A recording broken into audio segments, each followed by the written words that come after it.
Selamat datang, para penjelajah waktu dan pecinta misteri. Sebelum kita membuka tabir cerita dari masa lalu yang penuh teka-teki ini, tekanlah tombol like dan subscribe sebagai tanda bahwa kalian siap menyusuri lorong-lorong sejarah kuno dan mitologi yang terlupakan.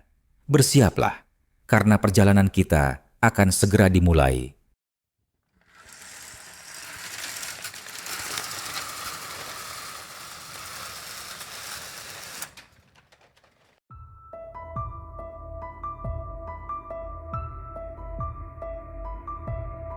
Sebelum bayang-bayang pertama merambat di atas muka bumi, sebelum manusia menyebut nama Tuhan dalam bisikan pertamanya, ada satu makhluk yang bersinar paling terang di antara ciptaan surgawi. Namanya Lucifer. Lucifer, dalam bahasa Latin, berarti pembawa cahaya. Ia adalah malaikat tercantik dan termulia, lahir dari cahaya pagi yang murni.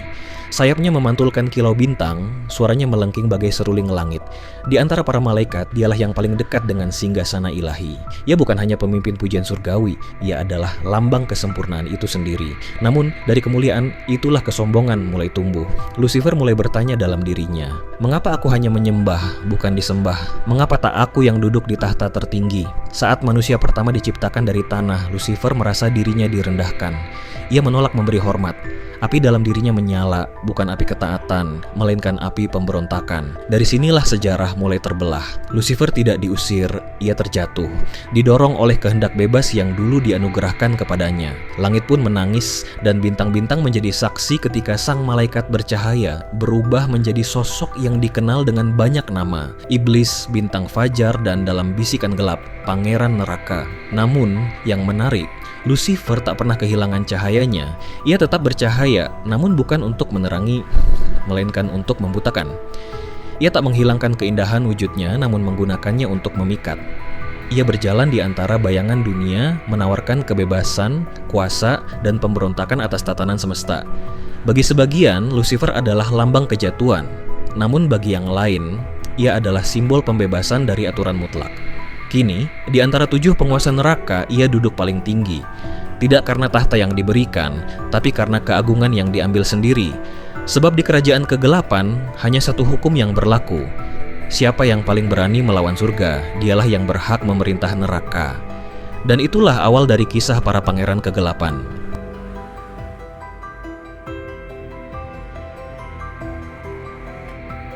Di dunia yang penuh kelimpahan, tak ada racun yang lebih halus dari nafsu akan harta. Dan dalam setiap kilauan emas, ada bayangan satu nama kuno yang berbisik dari balik kegelapan, Mammon. Mammon bukan makhluk yang muncul dalam kobaran api atau petir dari langit. Ia datang seperti desir angin yang membawa janji kekayaan. Wujudnya tak selalu mengerikan. Kadang hadir sebagai seorang saudagar, bangsawan, atau pedagang yang senyumnya menyihir. Namun di balik wajah itu tersembunyi sesuatu yang jauh lebih purba, lebih licik.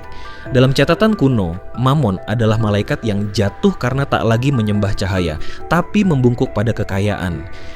Ia bukan hanya mencintai emas, ia memujanya. Ia membangun kerajaan dari ketamakan, menciptakan sistem perjanjian dan ilusi kekuasaan yang memikat banyak jiwa. Banyak yang percaya setiap peradaban besar yang runtuh karena korupsi memiliki jejak langkah Mammon di dalamnya. Ia bukan penyebab langsung, tapi ia adalah bisikan di balik pintu kekuasaan. Suaranya lembut namun menghunjam. Ambillah lebih banyak, karena kau pantas mendapatkannya. Dalam neraka, Mammon bukan penguasa kekuatan, melainkan pengatur aliran kekayaan. Ia membentuk struktur, memperdagangkan jiwa, dan menukar moralitas dengan kemewahan. Ia tidak mengancam dengan kekerasan, tapi merayu dengan kemudahan. Bagi manusia, ia muncul dalam berbagai bentuk. Kantong uang yang tak pernah cukup, rasa iri atas milik orang lain, dan haus akan pengakuan melalui harta.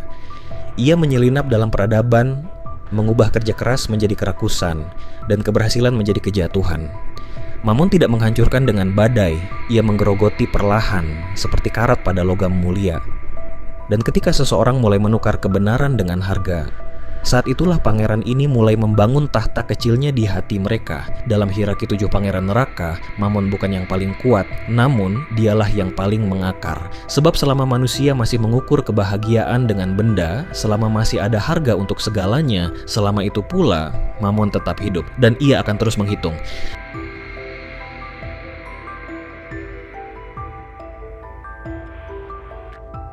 ada keinginan yang lembut, dan ada yang membakar hingga merusak jiwa. Di balik tirai hasrat yang menggelora, ada satu sosok yang menari dalam bisikan dan peluh, Asmodeus. Asmodeus dikenal dalam teks kuno sebagai iblis dari gairah. Namun jangan tertipu, ia bukan hanya penjaga nafsu tubuh, ia adalah penguasa segala bentuk keinginan yang tidak pernah puas. Ia adalah api yang terus menyala meski telah diberi bahan bakar tanpa akhir. Dahulu kala Asmodeus disebut sebagai salah satu dari malaikat agung yang berdiri dekat takhta keindahan. Tapi ia terjatuh bukan karena pemberontakan semata, melainkan karena ketertarikan yang tak bisa dijelaskan terhadap ciptaan dunia, khususnya pada sisi tergelapnya, nafsu yang menggoda, cinta yang berubah menjadi obsesi, keinginan yang menuntut tanpa batas. Dalam wujudnya, Asmodeus tak selalu tampak mengerikan. Kadang ia hadir sebagai sosok mempesona, penuh daya tarik yang tidak bisa dijelaskan. Matanya bisa menembus keinginan terdalam manusia, membisikkan hal-hal yang bahkan tak pernah berani diakui. Ia tidak memaksa, hanya menawari. Dan itulah kekuatannya. Dalam legenda, ia disebut mengacaukan hubungan suci, menabur kecemburuan, menggoda hati yang lemah, dan merusak perjanjian cinta. Tapi Asmodeus bukan sekadar penggoda, ia adalah cermin dari sisi gelap dalam diri manusia yang sering disembunyikan rapat. Ia mendirikan tahtanya di atas relung-relung keinginan, tempat di mana manusia haus akan rasa dicintai, diinginkan, dimiliki. Dan ketika cinta berubah menjadi pembakaran diri, saat itulah Asmodeus tersenyum dalam bayangan.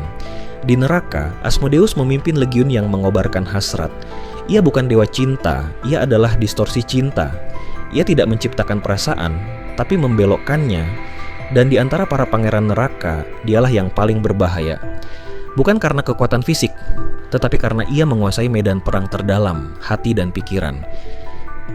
Selama manusia masih berjuang melawan dirinya sendiri, selama itu pula Asmodeus akan terus hidup. Dan dalam setiap napas yang terengah karena godaan, ia berbisik, "Kau tahu kau menginginkannya." Gitu.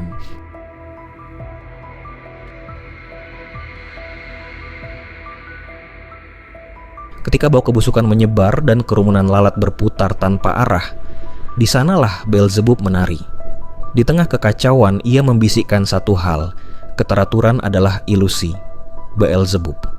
Dalam bahasa kuno namanya berarti tuan dari lalat, tapi maknanya jauh lebih dalam. Ia bukan sekadar penguasa serangga, ia adalah simbol dari kekacauan, kehancuran, dan pengendapan jiwa-jiwa yang membusuk oleh dosa. Dahulu ada legenda yang mengatakan bahwa Beelzebub adalah dewa bangsa asing yang dijatuhkan martabatnya oleh lidah para nabi.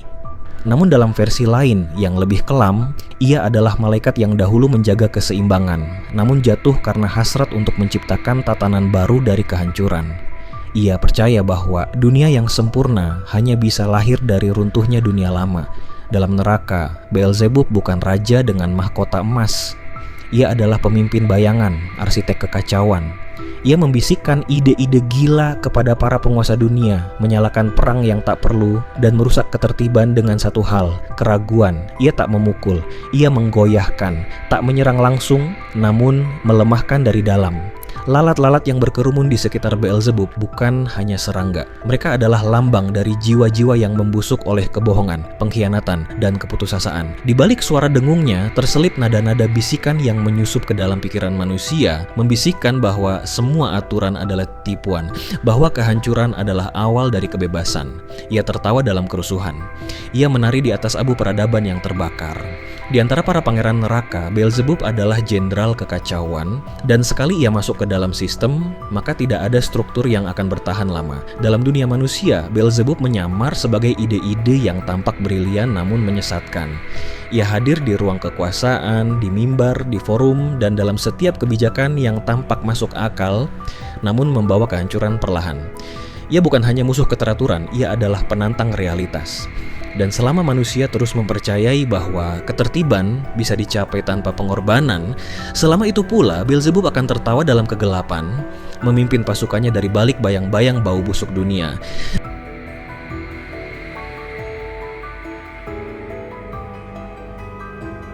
Di setiap ruang pengadilan jiwa, ada satu suara yang selalu berbicara. Ia tidak membawa pedang, tidak membawa api. Ia hanya membawa satu hal, tuduhan. Ia adalah Satan, sang penuduh abadi. Nama Satan berasal dari kata Ibrani, Hasatan. yang berarti si penentang, si penggugat. Tidak seperti para pangeran neraka lain yang bersembunyi dalam godaan dan kekacauan, Satan berdiri tegak, bukan sebagai pemikat, tapi sebagai hakim bayangan. Dalam kisah kuno, Satan pernah berjalan di hadapan Tuhan, bukan untuk mematuhi, tapi untuk menuduh. Ia mempertanyakan kesetiaan umat manusia, mencurigai kebaikan, dan menguji ketulusan. Ia adalah kekuatan yang mempertanyakan segalanya, yang menuntut keadilan, bahkan dalam kejatuhan. Namun, Satan tidak lahir sebagai musuh. Ia dulunya adalah ciptaan agung, seorang malaikat dengan kecerdasan tajam dan kesadaran penuh akan hukum ilahi. Tapi justru karena itulah ia berubah. Ia merasa bahwa sistem surgawi terlalu lunak, terlalu penuh belas kasih, maka ia berdiri menentang bukan karena benci, tapi karena percaya bahwa hanya penderitaan yang menyucikan jiwa. Ketika ia jatuh dari langit, ia tidak menangis. Ia menerima pengasingannya sebagai takdir dan mulai membangun kerajaan dari logika dingin dari hukum yang tak mengenal ampun. Di dunia manusia, Satan hadir bukan dalam bentuk setan bertanduk. Ia ada dalam keraguan, dalam suara kecil yang bertanya, "Apakah kau benar-benar suci atau hanya berpura-pura?" Ia mengintai dalam keheningan malam, bukan untuk menakut-nakuti, tapi untuk memaksa manusia menatap bayangan mereka sendiri. Ia tidak menyesatkan, ia mengungkap, ia bukan penggoda, ia adalah cermin. Dan itulah mengapa Satan menjadi sosok yang paling ditakuti dan paling disalahpahami. Dalam neraka ia bukan sekadar penguasa, ia adalah pengacara, penuduh, dan sekaligus penjaga gerbang logika. Ia membenci kelemahan, namun juga mengagumi mereka yang bisa bangkit dari godaannya. Sebab bagi Satan, kemenangan sejati bukanlah menyerah atau tunduk, tetapi bangkit meski dihancurkan berkali-kali. Dan karena itulah ia terus menguji, selama manusia masih punya hati nurani yang gemetar, selama itu pula Satan akan berdiri di sana, menunjuk, menggugat, dan berkata, "Apakah kau layak? Atau hanya sedang bermain peran?"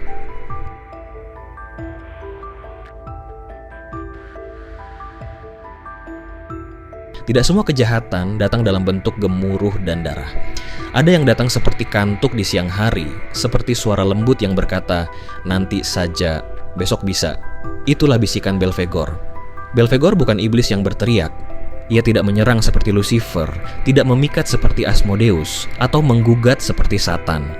Ia duduk diam, menguap perlahan, dan menunggu manusia runtuh oleh dirinya sendiri. Dalam mitologi kuno, Belphegor dikenal sebagai dewa penemuan, pelindung dari penemuan-penemuan teknologi yang menyamar sebagai kemajuan, padahal hanya jebakan bagi kemalasan dan kelalaian. Ia menaburkan inspirasi bukan untuk membangun, tapi untuk membuat manusia percaya bahwa hidup bisa lebih mudah tanpa usaha. Wujudnya sering digambarkan sebagai makhluk malas, besar, dan tak bergerak. Namun dalam dunia nyata, Belphegor menyamar jauh lebih halus. Ia hadir dalam bentuk distraksi.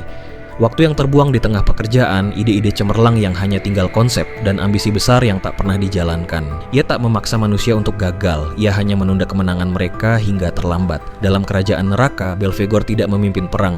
Ia menunggu mereka yang lelah, yang bosan, yang menyerah diam-diam tanpa suara. Ia duduk di singgasananya yang terbuat dari janji-janji yang tak pernah ditepati dan mimpi-mimpi yang dikubur oleh kebiasaan menunda. Ia adalah penguasa dari apa yang tidak dilakukan, dan itu jauh lebih berbahaya daripada kesalahan yang dilakukan. Belphegor tidak menyesatkan melalui dosa besar. Ia menyelinap dalam kebiasaan kecil, malas bangun, malas berpikir, malas berubah. Ia membuat manusia merasa cukup dengan keadaan yang stagnan, membuat mereka takut mencoba, dan akhirnya tenggelam dalam ketidakbergunaan yang perlahan namun pasti. Ia tidak datang dengan teriakan, tetapi dengan bisikan lembut, "Tidur saja, pikirkan nanti, toh semua akan baik-baik saja." Namun itulah jebakan paling dalam. Karena ketika semua ditunda, ketika semua ditinggalkan, dan ketika semua impian tidak lagi dikejar, Belphegor telah menang tanpa harus berperang.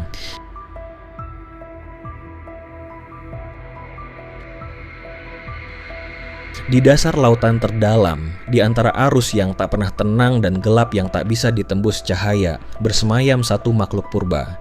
Namanya dibisikkan dengan ketakutan oleh para nabi dan para penyair. Ia adalah Leviathan. Leviathan bukan hanya makhluk, ia adalah kekuatan. Wujudnya digambarkan sebagai naga raksasa yang membelit samudra, tubuhnya tak terukur, napasnya menciptakan kabut yang menyesakkan. Namun kekuatannya tidak hanya terletak pada fisik, melainkan pada emosi yang ia bawa. Iri, cemburu, dan kebencian terhadap mereka yang memiliki apa yang tidak dimiliki.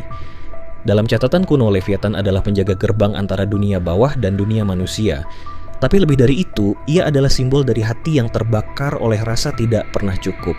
Ia membisikkan rasa iri ke dalam jiwa manusia, membuat mereka membenci kebahagiaan orang lain, meragukan pencapaian sendiri, dan mendambakan apa yang bukan miliknya. Iri hati adalah emosi yang halus. Ia tidak seperti kemarahan yang meledak. Ia seperti arus bawah laut, diam, namun menyeret ke dalam. Dan disitulah Leviathan bertahta, di kedalaman batin yang tidak terlihat, namun mematikan. Dalam neraka, Leviathan disebut sebagai penguasa kekuatan destruktif yang mengalir dalam hubungan, persahabatan yang rusak karena iri, keluarga yang retak karena cemburu, dan dunia yang hancur karena keinginan untuk menjatuhkan yang lebih tinggi. Ia tidak berbicara banyak, ia hanya menunjukkan. Ia mengungkapkan bagaimana manusia lebih memilih menderita, ya asal tidak melihat orang lain bahagia. Leviathan tidak menggoda, ia memperlihatkan realitas yang sudah ada di hati manusia. Dan ketika seseorang mulai membandingkan hidupnya dengan orang lain, saat itu ia telah membuka pintu bagi sang naga air untuk masuk dan berbisik, "Mengapa bukan kau yang memiliki itu?" Dalam tradisi mistik, Leviathan dikatakan akan bangkit di akhir zaman, membelah laut dan dunia, menantang para dewa, dan membakar dunia bukan dengan api, tapi dengan gelombang iri yang tak terbendung. Namun sampai saat itu tiba, ia tetap menunggu di balik mata manusia yang diam-diam menyimpan amarah atas keberhasilan orang lain. Dan itulah akhir dari kisah 7 pangeran neraka, 7 wajah kegelapan, 7 emosi terdalam. Mereka bukan sekadar mitos. Mereka adalah cerminan dari apa yang ada di dalam diri kita, menunggu untuk dikenali atau ditaklukkan. Terima kasih telah menyimak cerita ini hingga akhir. Mohon maaf jika ada kesalahan dalam penyampaian, baik dari segi bahasa maupun penyimpulan, karena saya juga hanya manusia biasa yang tidak luput dari khilaf dan salah. Jika kamu memiliki pertanyaan, masukan, atau ingin berdiskusi lebih lanjut tentang cerita ini, jangan ragu untuk menulisnya di kolom komentar. Insya Allah akan saya balas sebisa mungkin. Sampai jumpa di cerita selanjutnya. Tetaplah bertanya, teruslah mencari, dan selamat menjelajahi misteri dunia kuno bersama kita